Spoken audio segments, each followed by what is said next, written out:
दोस्तों नमस्कार, स्वागत है आपका यूट्यूब चैनल एबीटेक में। आज है 12 जून 2024 और जान लेते हैं आज की महत्वपूर्ण खबरें जो आज के प्रमुख समाचार पत्रों पर छाई हुई हैं और आप लोगों के लिए बहुत ही इम्पोर्टेंट हैं। सबसे पहले यहाँ पर देखिए अपडेट है कि शिक्षा सेवा चयन आयोग को जल्द मिलेंगे स्थायी अध्यक्ष। आप लोग जानते हैं नए शिक्षा सेवा चयन आयोग में अभी एक तरीके से प्रभारी अध्यक्ष हैं और नए अध्यक्ष के लिए ऑनलाइन आवेदन मांगे गए थे। तो फिलहाल इस महीने उम्मीद है कि स्थायी अध्यक्ष मिल जाएंगे। उसी के बारे में देखिए यहाँ पर अपडेट दी गई है कि उत्तर प्रदेश शिक्षा सेवा चयन आयोग को जल्द स्थायी अध्यक्ष और स्थायी सचिव मिलेंगे। लोकसभा चुनाव की आचार संहिता लागू होने के कारण इन पदों पर स्थायी नियुक्तियां अटकी हुई थी। आचार संहिता समाप्त हो चुकी है। ऐसे में शासन स्तर से इसी महीने स्थायी अध्यक्ष और स्थायी सचिव की नियुक्ति किए जाने की उम्मीद है। उत्तर प्रदेश माध्यमिक शिक्षा सेवा चयन बोर्ड और उत्तर प्रदेश उच्चतर शिक्षा सेवा आयोग को उत्तर प्रदेश शिक्षा सेवा चयन आयोग में समाहित किए जाने की प्रक्रिया पूरी की जा चुकी है। नए आयोग के गठन के बाद सभी 12 सदस्यों की नियुक्तियां भी हो चुकी हैं। सदस्यों की नियुक्तियां होने के बाद लोकसभा चुनाव की आचार संहिता लागू हो गई थी, जिसकी वजह से स्थायी अध्यक्ष, स्थायी सचिव और स्थायी उप सचिवों की नियुक्तियां फंस गई थी। आचार संहिता समाप्त होने के बाद उच्च शिक्षा विभाग की ओर से 4 उप सचिवों की स्थायी नियुक्ति के लिए विज्ञापन जारी किया जा चुका है।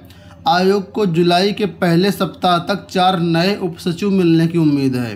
वही आचार संहिता के दौरान शासन ने कार्यवाहक अध्यक्ष और सचिव की नियुक्ति कर दी थी, लेकिन मतलब प्रभारी एक तरीके से नियुक्ति कर दी थी ताकि आयोग में कार्यबाधा ना आए। लेकिन फिलहाल अब यहाँ पर स्थायी अध्यक्ष और स्थायी सचिव मिलने की उम्मीद है इसी महीने। यहाँ पर देखिए अपडेट है कि शिक्षकों के अंतर जनपदीय पारस्परिक तबादले की प्रक्रिया 15 तक होगी पूरी। यहाँ पर जो अपडेट है ये बेसिक शिक्षा परिषद के विद्यालयों के बारे में है कि बेसिक शिक्षा परिषद के शिक्षकों के अंतर जनपदीय तबादले यानी म्यूचुअल ट्रांसफ़र की प्रक्रिया शुरू हो गई है। पिछले वर्ष जोड़ा बनाने के बाद से रुकी भर्ती प्रक्रिया इसी सप्ताह पूरी की जाएगी। उसके बाद 15 जून से नए जोड़े बनाने के लिए आवेदन होंगे। यह प्रक्रिया केवल ऑनलाइन होगी। जोड़े बनाने के बाद अगले सप्ताह कार्यमुक्त कर दिया जाएगा। इस प्रक्रिया का शिक्षकों को महीनों से इंतजार था। तो परिषदीय विद्यालयों में जो म्यूचुअल ट्रांसफ़र की प्रक्रिया है वो कुल मिलाकर के 15 तक पूरी की जाएगी। परिषदीय विद्यालयों से जुड़ी हुई एक महत्वपूर्ण अपडेट यहाँ पर है फीस रिफंड को लेकर के। 72,825 भर्ती में 15 जिलों की फीस वापसी अटकी। परिषदीय प्राथमिक विद्यालयों में 72,825 प्रशिक्षु शिक्षक भर्ती के तहत दिसंबर 2012 में दोबारा आवेदन करने वाले टीटी और बीएड उत्तीर्ण अभ्यर्थियों की 15 जिलों से संबंधित करोड़ों रुपए की फीस वापसी फंस गई है।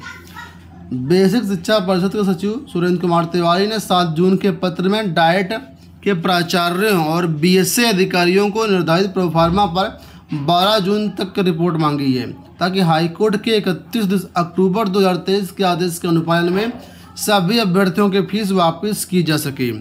सचिव ने चेतावनी दी है कि वांछित सूचना नहीं मिलने पर हाईकोर्ट को सूचित कर दिया जाएगा, जिसकी पूरी जिम्मेदारी जो है वो संबंधित अधिकारियों की होगी। किन किन जिलों में फीस मामला फंसा हुआ है, कौन कौन से 12 जिले हैं, तो यहाँ पर देखिए लिखा है कि मथुरा, गाजीपुर, मिर्ज़ापुर, लखनऊ, सीतापुर, लखीमपुर खीरी, संत कबीर नगर, सिद्धार्थनगर, रामपुर, बहराइच, श्रावस्ती, मऊ, ललितपुर, चित्रकूट, हमीरपुर। ये 12 जिले ऐसे हैं जहां से सूचनाएं नहीं भेजी जा रही हैं और इसी वजह से यहां पर करीब 3 अरब रुपए जो हैं वो फंसे हुए हैं। तो इनको अंतिम मौका दिया गया है 12 जून तक। आज 12 जून है। आज तक अपना जो जिलों से रिपोर्ट है पूरी फीस वापसी का ब्यौरा है वो भेजने जाने का। अब देखना ही होगा क्या होता है इसमें, ये लोग देते हैं या नहीं देते हैं। कल यूपी कैबिनेट बैठक में तबादला नीति को कुल मिलाकर के मंजूरी मिल गई है। यहाँ पर देखिए लिखा है मुख्यमंत्री ने नई स्थानांतरण नीति को दी मंजूरी। यूपी में विभागीय तबादले 30 जून तक हो सकेंगे। तो सभी विभागों की बात यहाँ पर हो रही, कोई एक विभाग की बात नहीं हो रही है। तो तबादला नीति 2024-25 को मंजूरी दे दी गई है। इसके लिए पूरी गाइडलाइंस भी जारी कर दी गई कि किन लोगों का तबादला होगा, कैसे तबादला होगा, क्या टर्म्स कंडीशंस रहेंगे।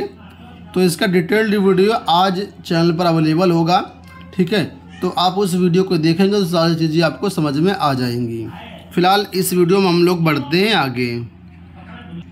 उत्तर प्रदेश में 80,000 प्राथमिक शिक्षकों की भर्ती की बात हो रही है। जब से सरकार हारी है यूपी में लोकसभा में, तब से लगातार चर्चा है कि उत्तर प्रदेश में प्राथमिक शिक्षक भर्ती आएगी। आज के समाचार पत्रों में देखिए क्या दिया गया है वो आप समझिए और थोड़ा सा ये अनुमान लगाइए कि क्या भर्ती आने की पॉसिबिलिटी है। लिखा है 85,000 पद खाली, फिर भी शिक्षक छात्र अनुपात बेहतर। लिखा है सरकार के आंकड़ों के अनुसार परिषदीय प्राथमिक विद्यालयों में 85,152 पद खाली हैं। इस तरह शिक्षक छात्र अनुपात 31:1 का है। वहीं प्राथमिक में इतने शिक्षा मित्रों को मिलाकर के जो अनुपात है 21:1 का हो जाता है। तो मानक के अनुसार शिक्षक और छात्र अनुपात पूरा है। फिलहाल नई भर्ती प्रस्तावित नहीं है। यहाँ पर देखिए लिखा नई भर्ती प्रस्तावित नहीं है। एक पूर्व बीएसए कहते हैं कि नियमावली में संशोधन कर इस समस्या का समाधान किया जा सकता है। यह काम शासन को करना है। नगर क्षेत्र का और एचआरए भी बेहतर होता है और इच्छुक शिक्षक भी काम करने के इच्छुक हैं। तो उत्तर प्रदेश में बताया गया कि 85,000 पद तो खाली हैं, लेकिन छात्र शिक्षक अनुपात बेहतर है। लेकिन बहुत से ऐसे विद्यालय हैं जहाँ पर शिक्षक नहीं हैं, बहुत से ऐसे विद्यालय जहाँ पर शिक्षक हैं। तो ओवरऑल देखें तो जिलों के अंदर अलग अलग रूरल एरिया और शहरी एरिया में अलग अलग छात्र शिक्षक अनुपात है। लेकिन अगर टोटल की बात करते हैं तो टोटल के अनुसार ये बताते हैं कि पूरा है। लेकिन अगर देखा जाए तो हम रूरल वाइज या शहरी क्षेत्र वाइज तो वहाँ पर पूरा नहीं है। तो आंकड़े कुछ और कहते हैं, सरकार कुछ और कहती है। अब लोकसभा चुनाव ख़त्म हो चुका है, सरकार को पूरी तरह हार मिली है। इससे एक उम्मीद जगी है कि हाँ ये भर्ती आएगी। बहुत से जो इससे जुड़े हुए सूत्र हैं वो भी बताते हैं कि नहीं अब भर्ती आएगी। इस प्राथमिक की भले 2024 में ना मिले देखने को, 2025 में मिले, लेकिन उम्मीद जगी है कि भर्ती आएगी। फिलहाल देखते हैं आगे क्या होता है। यहाँ पर देखिए यूपीएससी पेट को लेकर के अपडेट है कि पीईटी की वैधता 3 साल करे सरकार। डिप्लोमा इंजीनियरिंग संघर्ष समिति की बैठक में पीईटी की वैधता को 1 साल से बढ़ाकर के 3 साल किए जाने की मांग उठाई गई है। मांग पूरी ना होने पर आंदोलन शुरू करने की भी चेतावनी दी गई है। यहाँ देखिए अपडेट है कि 21 वर्ष लड़ने के बाद बीटेक वालों को जेईई भर्ती में मिला मौका। 21 साल कानूनी लड़ाई लड़ने के बाद बीटेक डिग्रीधारियों को जूनियर इंजीनियर भर्ती में आवेदन करने का मौका मिल गया है।